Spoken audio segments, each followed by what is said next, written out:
नमस्कार, आप देख रहे हैं रिपोर्ट्स इंडिया। बंगाल सरकार की जिद से खतरे में बांग्लादेश के साथ भारत के संबंध। भारत और बांग्लादेश के बीच बढ़ती जा रही है दरार। धीरे धीरे बांग्लादेश भी हो रहा है भारत के खिलाफ। इसका जिम्मेदार बंगाल की ममता सरकार।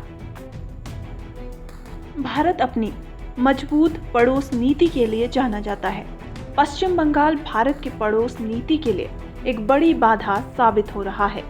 ममता बनर्जी सरकार की ओर से मार्च के बाद से पेट्रापोल बेनापोल सीमा के माध्यम से बांग्लादेश से सभी वस्तुओं को रोकने के निर्णय से द्विपक्षीय व्यापार को गंभीर नुकसान पहुंचा है और बुधवार को बांग्लादेश में भारतीय ट्रकों को सीमा पार करने की अनुमति देने से इनकार करने के साथ दोनों पक्ष खुलकर आमने सामने आ गए। बंगाल की कार्रवाई के परिणाम स्वरूप अप्रैल मई में बांग्लादेश के साथ द्विपक्षीय व्यापार 2019 में इसी अवधि में लगभग $2 बिलियन की तुलना में गिरकर $424 मिलियन तक पहुंच गया। ऐसा बांग्लादेश से आयात करने में गंभीर व्यवधान सामने आने से हुआ।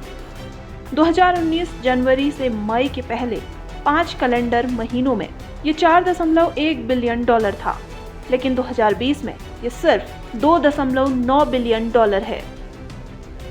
बांग्लादेशी व्यापारी और सरकार पिछले कुछ समय से इस पर नाराजगी जाहिर कर रहे हैं, जो 1 जुलाई को बांग्लादेश में भारतीय ट्रकों को रोकने से और फैल गई।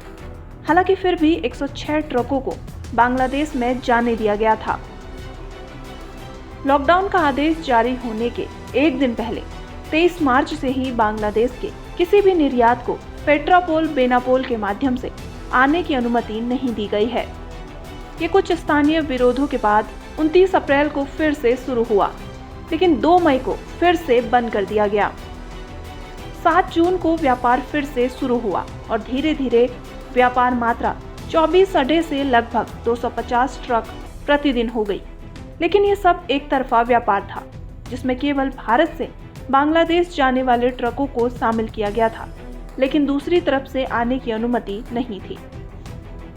दिलचस्प बात यह है कि त्रिपुरा की ओर से बांग्लादेश से आने वाले माल को नहीं रोका गया है। इसे केवल पेट्रापोल बेनापोल के माध्यम से रोका गया है, जहां से भारत बांग्लादेश व्यापार का लगभग 70% व्यापार होता है। बंगाल यहां तक चला गया कि राज्य के माध्यम से नेपाल और भूटान जाने वाले ट्रकों को रोक दिया गया।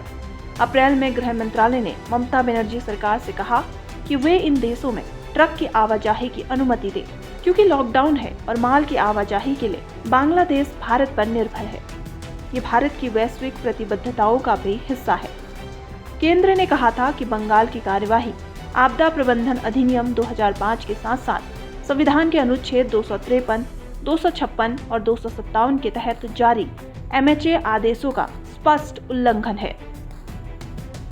लेकिन इसके बावजूद भी ममता बनर्जी सरकार को कोई फर्क नहीं पड़ता। ममता बनर्जी सरकार टस से मस नहीं हो रही है, जिसका असर भारत और बांग्लादेश के संबंधों पर पड़ रहा है। ऐसी स्थिति में जहां पहले से ही भारत चीन और पाकिस्तान से लड़ रहा है, चीन और पाकिस्तान सीमाओं पर लगातार भारत दो तरफा युद्ध लड़ रहा है, तो वहीं बांग्लादेश की तरफ से भी संबंध खराब होने की खबर है। आज इस रिपोर्ट में बस इतना ही। अगर आपको हमारा वीडियो पसंद आए तो लाइक, शेयर और सब्सक्राइब करना ना भूलें। रिपोर्ट्स इंडिया की खबर।